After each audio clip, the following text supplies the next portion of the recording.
continuar estudando a Bíblia. Está todo mundo com a Bíblia aí? Tudo certinho? Se alguém tiver sem, tem Bíblia lá atrás. Lembre-se de ser sempre como os bereanos. Lembra deles? Verifique tudo na sua Bíblia, confira. Isso é muito importante para que a gente ouça apenas a voz do Senhor e nada além disso. Queridos, tendo aí sua Bíblia na mão, vamos fazer uma oração bem breve para a gente poder começar. Querido Deus, muito obrigado por todas as dádivas que o Senhor tem nos concedido. Obrigado porque o Senhor é bom e a sua misericórdia ela dura para todo sempre. A grande prova disso é que a sua misericórdia nos alcançou no dia de hoje. Nós estamos aqui com vida e com saúde. Por favor, Deus, ao lermos a tua palavra, por favor, que nós possamos ouvir a tua voz e somente ela, Senhor. Amém. Que aqui cale-se todo homem, inclusive este aqui, para que nós possamos ouvir apenas o som da sua doce voz. Para que quando saímos daqui, saiamos na certeza que tivemos um encontro com o Senhor. Nós oramos em nome de Cristo Jesus. Amém. Muito bem. Ontem nós falamos sobre um personagem. Vocês lembram qual era?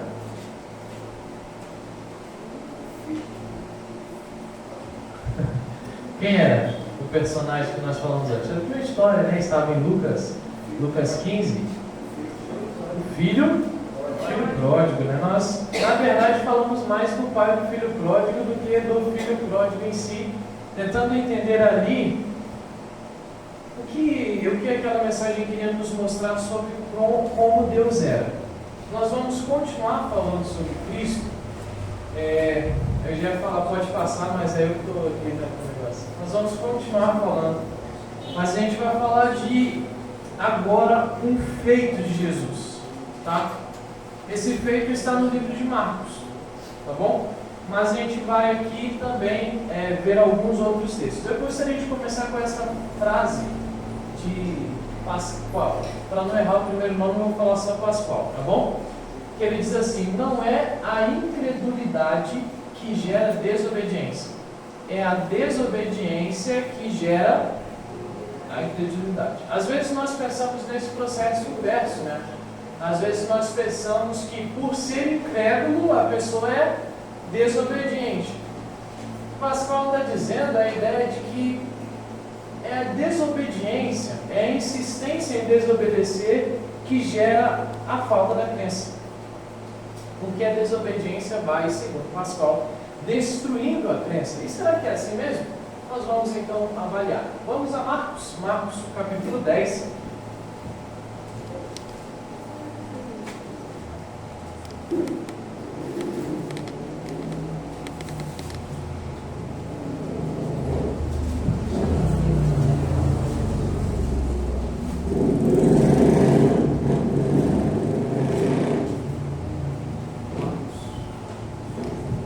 Amém? Todos conseguiram encontrar? Quem achou diz aí, né? Eu vou para o céu. Quem não achou diz espera que eu vou achar também. Todo mundo já achou, né? Vamos lá, deixa eu só colocar um retorno aqui para ficar mais fácil. Marcos, o capítulo é o 10, a partir do versículo 46. Hoje nós vamos começar lendo a história. Diz assim: e foram para Jericó, quando Jesus saía de Jericó juntamente com os discípulos e numerosa multidão. Aí aparece um nome, que nome é esse? Qual é o nome que está aí? Bartimeu. Bartimeu era o quê? Cego. Aqui na minha versão diz um cego mendigo, filho de Timeu, estava sentado à beira do caminho. E ouvindo que era Jesus o Nazareno, começou a gritar. E o que ele estava falando? E muitos o repreendiam para que ele se calasse. Mas ele gritava cada vez mais: Filho de Davi, tenha compaixão de mim. Jesus parou e disse: chamem o cego. Chamaram então o cego e dizendo-lhe: coragem, levanta-se, porque ele está chamando você. Versículo 50. Atirando a capa para o lado, O cego levantou-se de um salto e foi até onde estava Jesus, que lhe perguntou: o que você quer que eu lhe faça? O cego respondeu: mestre, que eu possa ver de novo. Então Jesus lhe disse: vá, a sua fé salvou você. E imediatamente passou a ver e foi seguindo Jesus estrada fora. Uma história até aqui tranquila. Um dos milagres de Jesus, Marcos registra muitos desses eventos, né? Marcos poderíamos dizer que é o perito em registrar milagres. E esse é de um cego que torna a ver. Queridos, a primeira coisa que eu queria te chamar a atenção aqui é que Jesus se atenta para as pessoas que o chamam. Por diversas vezes nós vamos ver isso. E aqui está mais um relato. Quando nós chamamos por Jesus, Ele nos dá atenção. Isso é maravilhoso, né? Porque eu não sei se você já teve a experiência de falar com alguém que não estava prestando atenção no que você estava falando. É frustrante, né? Na verdade, comumente a gente fica até irritado, né? E fala: não vou falar nem mais nada com você. Você não está prestando atenção? Às vezes minha esposa faz isso, ela fala isso comigo, porque as atividades são muitas, né? E às vezes a gente tenta fazer mais de 3 ao mesmo tempo. E aí ainda tenta conversar, né? E a mente do homem, você sabe, né? Só funciona uma coisa de cada vez. E aí, às vezes ela fala: não vou falar mais, porque você não está prestando atenção. E é ruim de fato, né? Eu peço desculpa, ela falou: não, desculpa e tal. Mas é muito ruim quando nós falamos com alguém e esse alguém não nos dá atenção. Eu queria dizer para você que isso não vai acontecer quando você falar com Jesus, amém? Amém. Todas as vezes que você falar com Ele, Ele vai te dar atenção. Todas as vezes, sem exceção. Vamos então analisar algumas partes aí dessa história. Primeiro, cego. A sociedade em que Bartimeu vivia contribuía para a proliferação de doenças assim, né? Poeira, sujeira, a falta de higiene contribuía para isso. Provavelmente a gente está falando de alguém que nunca enxergou. Alguém que estava acostumado a viver a miséria, à margem da sociedade. Esse mesmo cego, ele atribui um título a Jesus. Você se lembra aí, quando a gente leu, qual é o título? Filho de Davi. E todos sabiam, né? Naquele tempo, que o Messias viria da linhagem de quem? De Davi. Então, quando o Bartimeu está falando de Jesus, filho de Davi, ele está professando algo ali que ele entende. Ele entende que aquele Jesus, que por sinal não era o único Jesus vivo naquela época, tá? Porque era um nome comum, Jesus. Aquele Jesus ali era o Messias. Por isso ele chama Jesus, filho de Davi. A palavra marginalizado quer dizer ficar à margem, né? E a Bíblia faz questão de dizer que Bartimeu ele estava à margem. Só para a gente entender um pouco o que está acontecendo com Bartimeu, é mais ou menos assim, ó. Os fariseus, eles até se gabavam de tacar pedras nesse tipo de pessoas. Para Bartimeu adorar no templo, por exemplo, era impossível, sabia? Na verdade, no livro de Regra dos Essênios, que era um grupo judaico, né, era proibido a entrada desse tipo de pessoas, cegos, coxos, todas essas pessoas no templo para adorar. Era alguém que de fato estava excluído da sociedade e excluído também da oportunidade de se aproximar de Deus. O mais próximo que Bartimeu conseguia chegar no templo era da entrada, mas para um objetivo específico, para pedir esmolas. Então você pode imaginar que a vida desse homem não era tão simples assim. Todos os dias precisava de alguém, provavelmente, que o levasse até a porta, e ali ele passava o dia todo dependendo das esmolas das pessoas. Era humilhado, quem sabe recebia uma pedrada ou outra, porque era o costume. Esse era Bartimeu, o cego à beira do caminho. ali ficou cortado, né? Mas, segundo o judaísmo, Bartimeu ele estava pagando os pecados. Talvez os seus pais, talvez os seus próprios pecados, mas o fato era que quando alguém tinha algum problema, isso era uma punição divina. Não é tão comum hoje, mas tem gente que faz ainda essa associação, né? Quando você sofre é porque você está sofrendo, porque você está pagando, né? Pelo que você fez e tudo mais. Esse era um costume, era uma cultura comum para eles. Então, nós já entendemos aqui, tranquilo até aqui, né? A gente tem bastante coisa para falar, então vamos avançar. Agora, por quem Bartimeu chama? Nós já vimos Bartimeu cego, marginalizado, desesperançado, não tinha perspectiva de vida. Aí entra a figura de Jesus. Quando Jesus ouve, e talvez não era fácil ouvir Bartimeu, porque quem estava seguindo Jesus era quantas pessoas? Multidão. Uma multidão segue e segue conversando, né? Eu não sei se você já teve a oportunidade de ir num lugar onde tinha uma aglomeração de pessoas muito grande, mas qualquer sussurro se torna, porque vários, né, vão se juntando. Então, no meio dessa barulheira, Jesus ouve quem? Que incrível, né?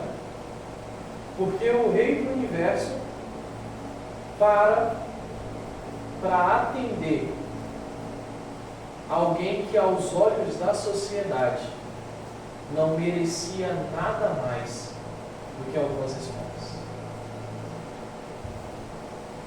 A multidão falava para Bartimeu, né? Imagina alguns passando, eu gosto de fazer essas imaginações, passando e falando: fica quieto, rapaz, você acha que Jesus vai te ouvir? Com esse tanto de gente querendo falar com ele, vai ouvir você. Tem um monte de gente aí no meio, tem até líder religioso aí no meio, vai ouvir você. Fica quieto, cara. Tá aí gritando igual um louco. Você tá passando vergonha já tá demais, Bartimeu. Fica quieto. Talvez alguém passou e brigou com ele, talvez mais ferozmente, mas quando Jesus para, no versículo 49 diz: chame o cego, a mesma multidão que contrariado, que impelia contra Bartimeu, agora apoia Bartimeu. Talvez muitos surpresos, né? Falando: oi, peraí, Jesus está chamando ele? Não, então vamos lá. Ei, ele está te chamando, vai rápido, anda, aproveita. A mesma multidão que impedia agora o apoio. E Jesus faz uma pergunta muito estranha para Bartimeu. Que pergunta é essa? Vamos lá? Vamos olhar para o texto aqui rapidinho. Versículo 50, finalzinho. O que você quer que eu lhe... O que você quer, Bartimeu? O que você quer, né?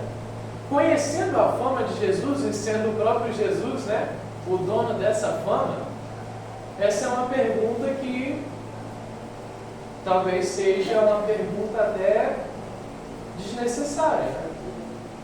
Porque o que alguém que precisava de um milagre iria pedir ao grande homem que naquele tempo realizava muitos milagres? Será mesmo que Bartimeu estava fazendo todo aquele escândalo para chegar e falar: Jesus, me dá algumas esmolinhas?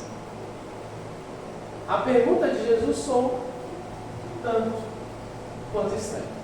Mas aqui fica claro que as necessidades humanas, elas são sim sempre do interesse de Deus. Deus se importa com as pessoas. Perceba que quando Jesus esteve aqui, e no livro chamado O Desejado de Todas as Nações, a autora comenta ali que Jesus fazia questão de atender todas as pessoas pela cidade que ele passava. Jesus se importa com as nossas necessidades. Jesus se importa com você. Vamos à pergunta. Nós estamos analisando então o cego. Jesus agora pergunta parte por parte: o que queres que eu te faça? Era lógico que Bartimeu queria, mas você pode pensar que nesse momento várias coisas podem ter passado a cabeça de Bartimeu. Quando Bartimeu ouve as palavras, o que quer que eu te faça? Será que agora Jesus estava sendo irônico? Será que mais uma vez era uma forma de humilhá-lo? Será que mais uma vez era alguém só tentando se crescer em cima de alguém debilitado? Por tantos anos Bartimeu esteve dependendo das pessoas e querendo algo das pessoas, e agora aquele que pode todas as coisas pergunta para ele: o que você quer? E Bartimeu faz um pedido. Qual é esse pedido? Que eu torne a... Eu quero ver de novo, eu quero ver. E aí a frase de Jesus: vai, tua fé te salvou. Analisamos toda a primeira parte. Essa é a primeira cena dessa história. Mas para a segunda cena a gente precisa agora começar a especular. A gente vai precisar usar um pouquinho da ciência. A gente vai precisar entender o que acontece se um cego volta a ver, para entender quais são as implicações de Bartimeu dizer eu quero ver, e Jesus falar então beleza, quer ver? Vai, tua fé te salvou. O que significaria, né, para você talvez, a gente vai ver um vídeo agora, o que significaria para você talvez ter sido cego a vida toda e de repente você voltar a ver? Você já teve, quantos aqui já brincaram de cabra cega? É uma brincadeira às vezes divertida e às vezes trágica, né? Mas ela evolui para várias formas, né? Ela evolui para colar o rabinho do burro, talvez no quadro, naquela pinhata onde você bate com a madeira, e essa geralmente é a mais trágica, né? Porque as crianças querem pegar o doce e de repente pode acontecer algum acidente. Ela também pode ser aquela o pique-pega cego, né? Mas certeza é que não ter a visão é um negócio complicado, né? E aí fizeram um teste aí com esse rapaz. Eu vi esse vídeo faz um mês e pouquinho no Instagram. Ele ficou com essa venda nos olhos aí 3 dias. Essa venda ela tapa tudo, não dá para ver nem a luz, é completa escuridão. 3 dias, 72 horas aí. Vamos ver qual foi a reação dele. A experiência é incrível, simples e incrível. 3 dias sem enxergar absolutamente nada. Olha a reação desse homem. Poder ter acesso de novo à visão à luz.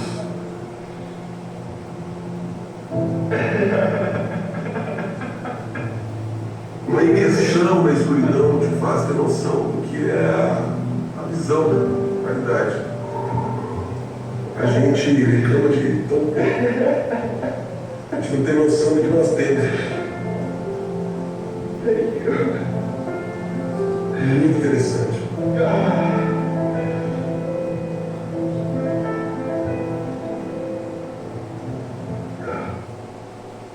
Muito bem. Então é um experimento bacana, né? Da gente assistir. É claro que ele tem um objetivo de nos fazer refletir sobre a gratidão que a gente precisa ter, né? Coisa simples, só acordar e poder enxergar é algo muito maravilhoso. Mas pode voltar aqui, por favor. Esse experimento vai nos dar um norte aqui do que aconteceu com Bartimeu. É sobre isso que eu queria conversar com você agora nesses minutinhos finais. Vamos lá. Aí gera o vídeo. Muito bem. Para um cego, enxergar pode ser mais perturbador do que parece.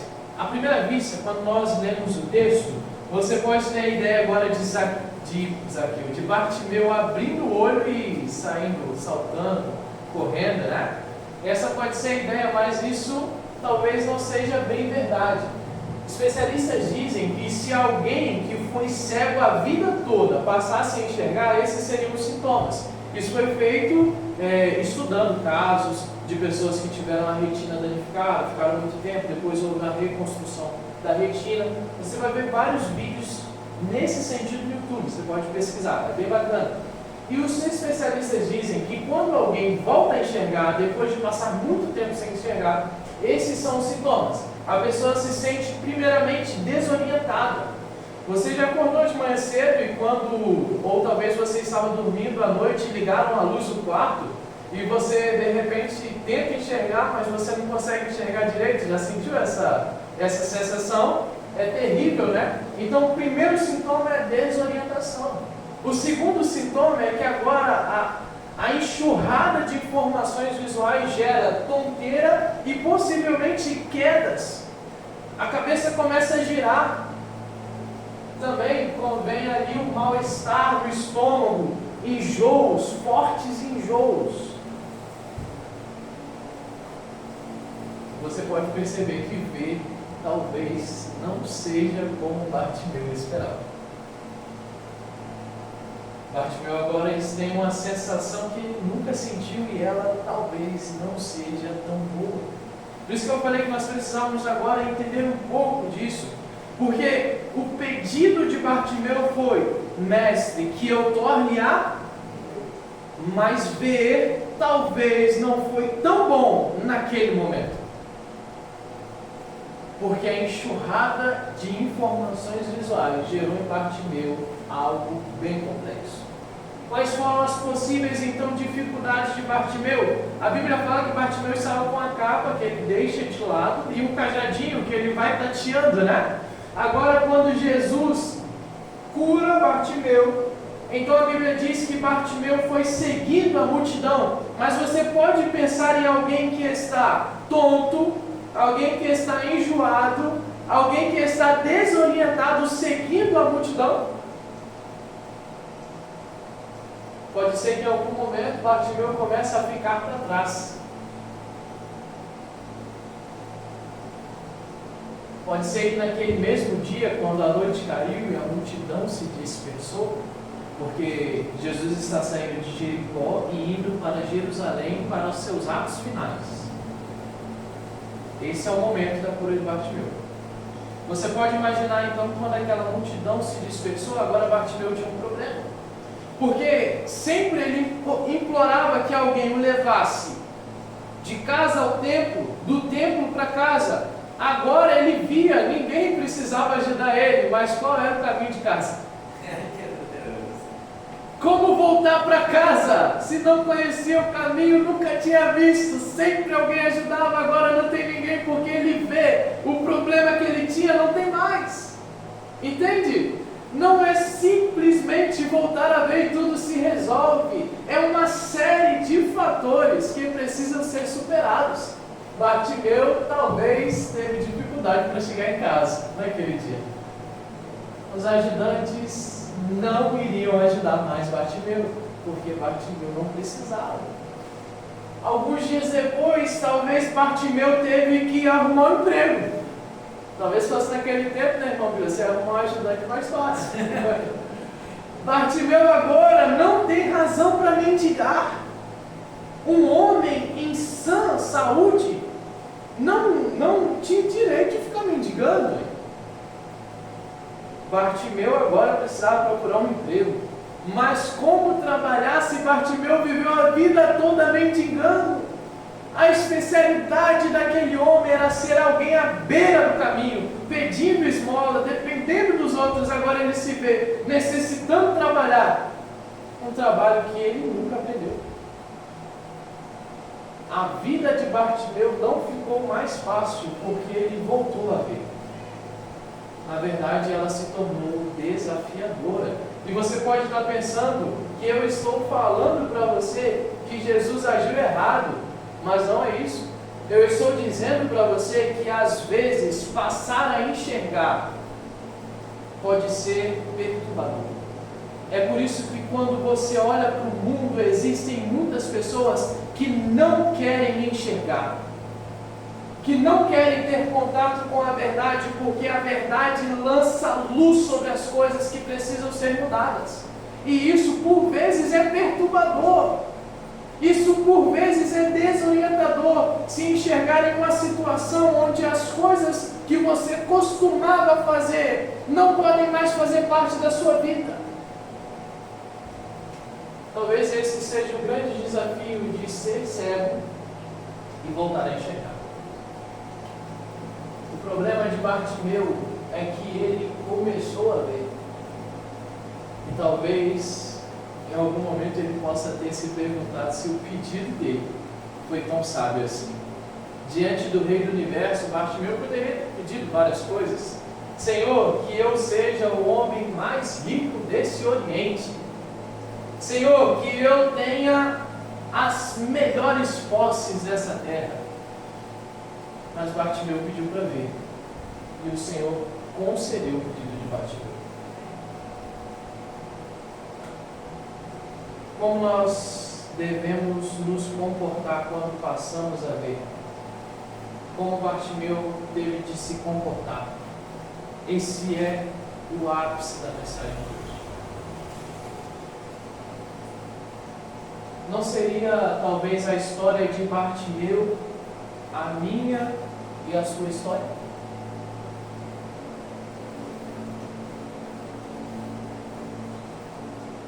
No mar, a luz solar ela penetra nas águas até 100 metros de profundidade. A partir de 100 metros de profundidade começam ali as profundezas abissais, que são lugares completamente desprovidos de luz, onde não existe nenhuma claridade. Você já deve ter visto alguns peixes que moram nas profundezas abissais, você já viu? Eles têm o seu nervo óptico atrofiado, ou seja, eles não enxergam nada. Nós também nascemos nas profundezas abissais. Diria o salmista que em pecado nós já nascemos. E pelas nossas próprias escolhas, escolhemos também o que é mal. O mundo está emergido nas profundezas abissais. E tornar a ver, receber luz pode ser mais perturbador do que parece. Muitas vezes nós ouvimos bons sermões. Muitas vezes nós ouvimos boas mensagens, lindas canções que trazem luz. Mas às vezes essa luz é difícil demais de ser enxergada. Porque ela revela coisas em nós que precisam ser mudadas. Coisas que precisam ser mudadas na nossa casa, coisas que precisam ser mudadas na nossa família, coisas que precisam ser mudadas no nosso trabalho, em nossos relacionamentos, coisas que precisam ser mudadas no fundo de nós.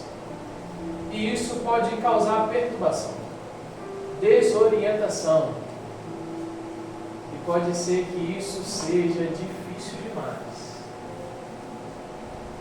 Porque nós estamos mais acostumados com a escuridão do que com a luz. Mas graças a Deus, porque Jesus é a luz do mundo, né? Amém. E é pelo poder dele que nós podemos enxergar claramente como um dia aquilo que realmente nós devemos ser. O que é ser um cego espiritual? Não enxergar as coisas como elas realmente são. Ser cego espiritual é não querer ser incomodado, por isso viver na comodidade. É não querer viver a mudança, querer manter as coisas como elas são. Quantas pessoas, dia após dia, entendem na palavra de Deus que precisam adorar ao Senhor, mas já estão acostumadas a adorar seus deuses, suas novelas, suas músicas, suas saídas, seus vícios, que não querem deixá-los. Ser cego espiritual é quando não precisamos ver aquilo que é necessário mudar e que nos contentamos com aquilo que nós já temos. Deixa eu te dizer uma coisa: é conveniente para alguém que é pecador ser cego, porque não precisa mudar. Está tudo bem como está. Mas eu queria te chamar nessa noite para uma mudança. Queria te chamar nessa noite para enxergar a luz que vem do céu. E por mais que você possa olhar para a sua vida e falar: meu Deus, misericórdia, quanta coisa eu preciso mudar. Mesmo sendo difícil e entendendo que os desafios existem, o convite dessa noite é para segurar firme na mão de Deus e falar: Senhor, eu quero enxergar o que está errado, porque com o Senhor eu estou disposto a lutar contra todas essas coisas. A visão nos leva a um confronto inevitável com Deus, conosco e com as coisas que estão enterradas em nós. Depois leia João 3,3, João 3,19. Você vai ver Jesus falando claramente que Ele é a luz que veio iluminar a nossa vida, amém? Amém. É Jesus quem veio dar luz e é através dele que nós podemos ser transformados. O que significa ver a visão? Ela nos leva ao confronto com a verdade. Essa é uma frase de Amilador. Diz: a visão nos leva ao confronto com a verdade, de que há coisa a consertar em nossa vida, família, trabalho, relacionamentos. Queridos, não é fácil. Você está olhando para alguém que é fruto de uma luta espiritual, não minha, dos meus pais. Meu pai foi dedicado em um terreiro de magia negra quando tinha 3 anos de idade. Minha mãe é filha de uma mãe santa. Meu pai usava drogas, bebia. Uma vez no carnaval, meu pai saiu quando começa o carnaval? É sexta, né? Saiu na sexta-feira para comprar leite e pão e voltou na quarta-feira. Saiu de bermuda e camiseta, voltou de calça, tênis, boné novo, camisa. Já pensou? Era gente boa, né? Quando eu tinha 3 anos, nós tivemos que fugir da cidade que nós estávamos, para que meu pai não fosse mais um do grupo a ser morto. Ao chegarmos numa cidade chamada São Domingos do Norte, na marcenaria que meu pai trabalhava, ele aceitou receber estudo, e todo dia Satanás acompanhava meu pai de casa até o estudo. Meu pai recebia estudo esmurrando a mesa e ameaçando bater no rapaz que lhe dava estudo. Minha mãe disse para o meu pai: se você quer estudar a Bíblia, é melhor arrumar outra esposa. Mas o pai insistiu. Quando meu pai chegou no último estudo e decidiu entregar a vida por completo ao Senhor, ele teve um sonho. Um sonho em que Satanás oferecia a ele todas as coisas. Quando ele rejeitou essas coisas, um anjo o tirou dali. E quando ele acordou, pensa num negão, 90 quilos, a cama toda molhada, a pressão 20,5. Até hoje ele toma remédio para a pressão. Mas ele foi libertado. A luz revelou para ele muitas coisas que precisavam mudar. Aquele negão que era bravo, agora é uma manteiga derretida. Aquele que não queria saber de Deus, agora só vive falando de Deus, né? Por mais que agora ele seja afastado, eu peço que vocês orem por ele.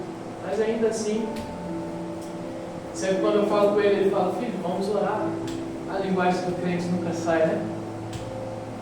Minha mãe, que não queria receber estudo, se casou e se batizou no mesmo dia com meu pai. Minha avó, mãe de santo, estava sentada lá no fundo. Eu lembro dela até hoje, possuída lá atrás. Naquele dia ela disse para minha mãe assim: a partir de hoje você não é mais minha filha.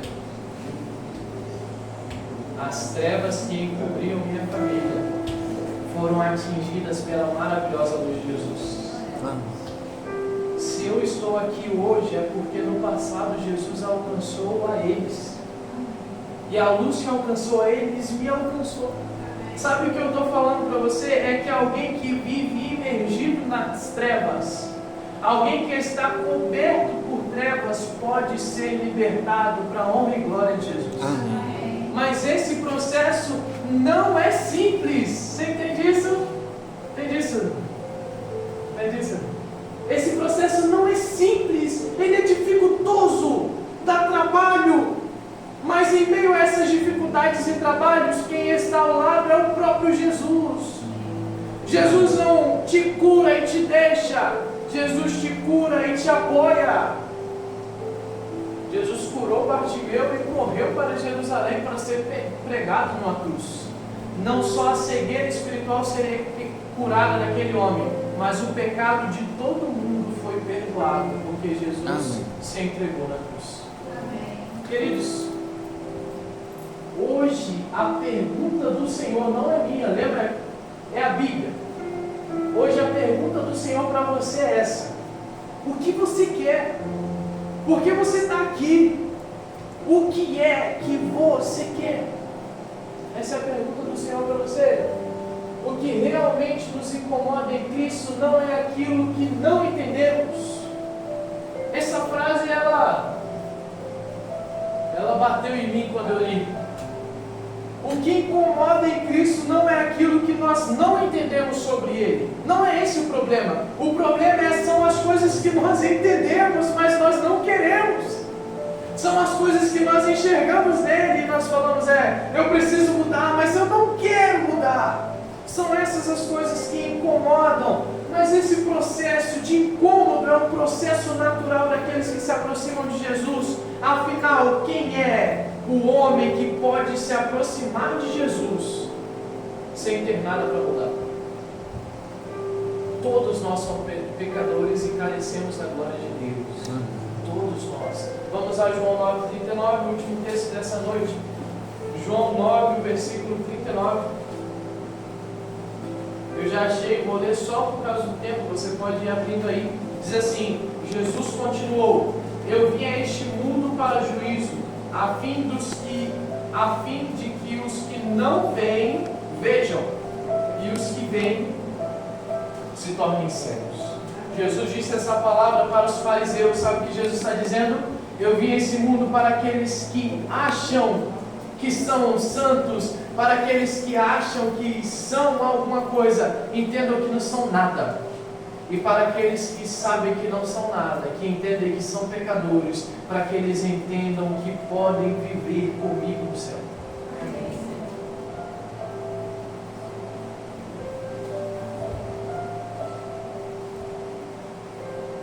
Essa é a pergunta. O que queres que eu te faça? O apelo dessa noite é esse. Quais são suas lutas? O que é que você já enxergou que precisa mudar e talvez ainda esteja relutante em mudar? Esse é o apelo. Você tem duas escolhas: continuar cego, e aí vai ficar tudo certo, né? Tudo do jeito que está. Ou passar a ver, enfrentar as mudanças, enfrentar as consequências dessa mudança, mas ter a certeza que está plenamente ao lado de Cristo. Amém. Qual a sua escolha? Ninguém pode sair daqui nessa noite e dizer: eu estou indeciso. Todos nós tomaremos uma decisão, amém, Cristo? Amém. Cristo Jesus nos dá a oportunidade de decidirmos nessa noite se queremos ver ou se não queremos ver. Eu queria fazer um apelo para todos nós. Eu queria convidar aqueles que querem enxergar. Talvez você esteja pensando, né? Talvez eu deixe para daqui um mês para mudar essas coisas.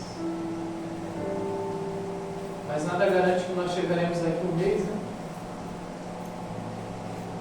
Eis hoje o tempo de decisão. O Senhor Jesus está aqui, amém? Amém. E Ele te faz uma pergunta: quer voltar a enxergar? Hoje é o dia. Nós vamos cantar uma canção juntos, aquela mesma. Todos os dias nós vamos cantar essa canção.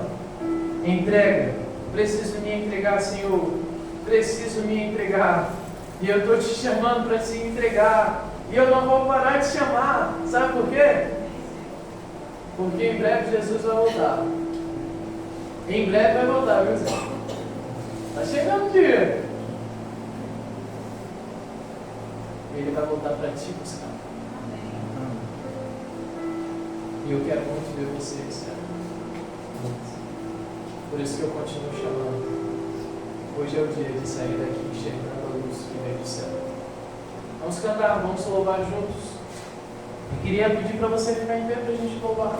Eu queria pedir para você, se você quer aceitar o convite dessa noite, para você vir aqui, para você chegar um pouquinho mais perto, para a gente poder orar. Vamos cantar esse louvor, entrega.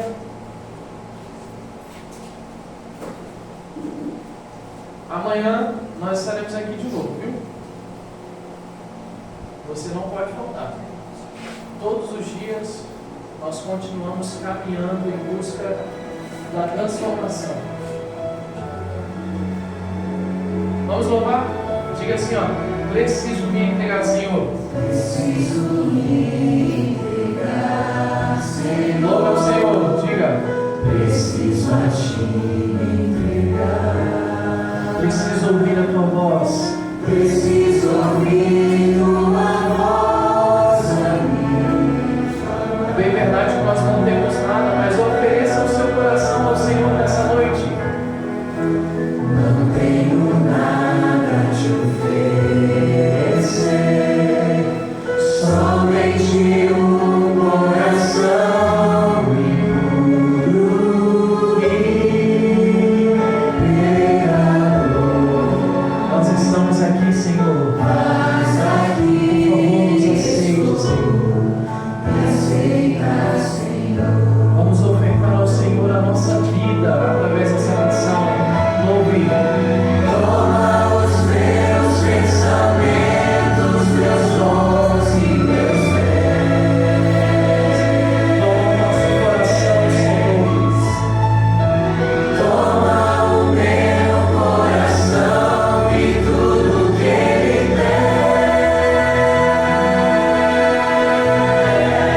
Renova, Senhor. tem. Renova, Senhor, meu viver. Derrama em mim teu amor.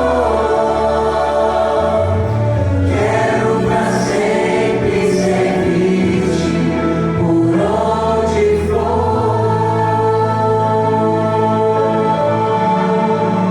Esse é o nosso momento de entrega, é o seu momento de entrega. Seja hoje o convite do Salvador. Preciso me entregar, Senhor. Preciso a Ti me entregar. Preciso ouvir Tua voz a me falar.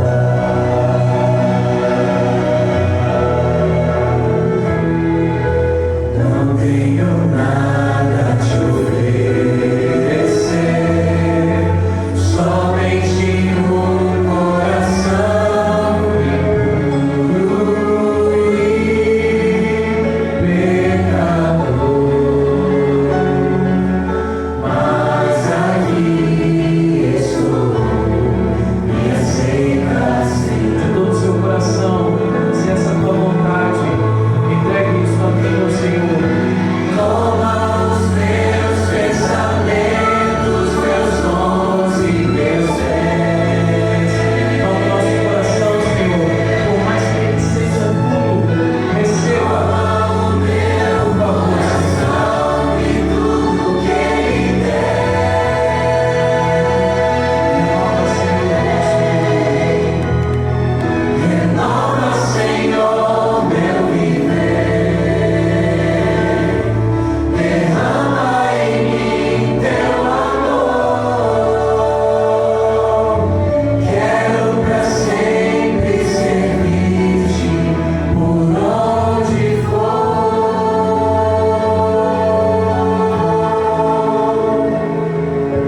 Quero pra sempre servir-te por onde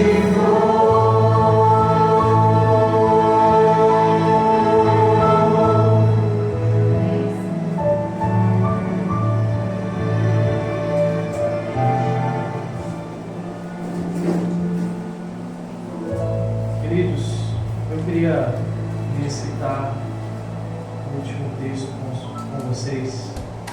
Eu queria que vocês se lembrassem sempre dessa frase. Porque Deus amou o mundo de tal maneira que deu seu Filho unigênito para que todo aquele que nele crê não pereça, mas tenha a vida eterna. Porque Deus enviou o seu Filho ao mundo não para que condenasse o mundo, mas para que o mundo fosse salvo por intermédio dele.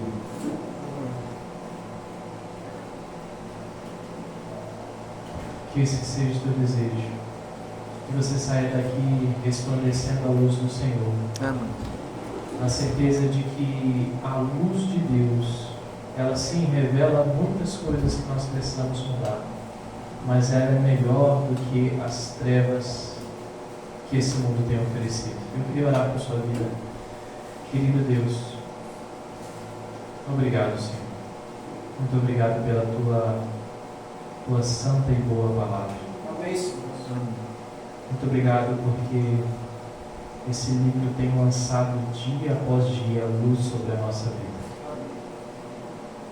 Mas nos ajuda, Senhor. Nos ajuda a entender que decisões não são fáceis, mas são necessárias. Porque pior do que decidir é não decidir. Pior do que estar certo é viver em dúvida, Senhor. Portanto, nos ajuda a decidir e decidir pelo Senhor nessa noite. Nós estudamos sobre a história de Bartimeu, Senhor. Nós não estivemos lá, mas conseguimos pensar em talvez tantas dificuldades que Bartimeu enfrentou, porque quis enxergar. E podemos pensar quantas dificuldades nós temos que enfrentar, porque também queremos enxergar. Nós queremos pedir o teu auxílio, Senhor, que a tua mão poderosa nunca se afaste de nós. E que ela nos ajude a trilhar o bom caminho, para que muito em breve, quando te vermos nas nuvens dos céus, possamos declarar com alegria: esse é o nosso Deus, a quem nós estávamos esperando. Amém. Abençoa esta igreja, abençoa todos que estão aqui, a Elane e Josimar, que estão nos visitando mais uma noite. Por favor, Deus, não permita que as palavras do Senhor saiam do nosso coração, mas que elas encontrem boa terra em nosso coração. Nos despede em paz, abençoa o lanche que nós faremos juntos ali agora, que nós possamos ir na companhia dos seus santos anjos e que a nossa casa seja a sua morada, desde agora para sempre. Nós oramos em nome de Jesus. Amém. Dá um abraço.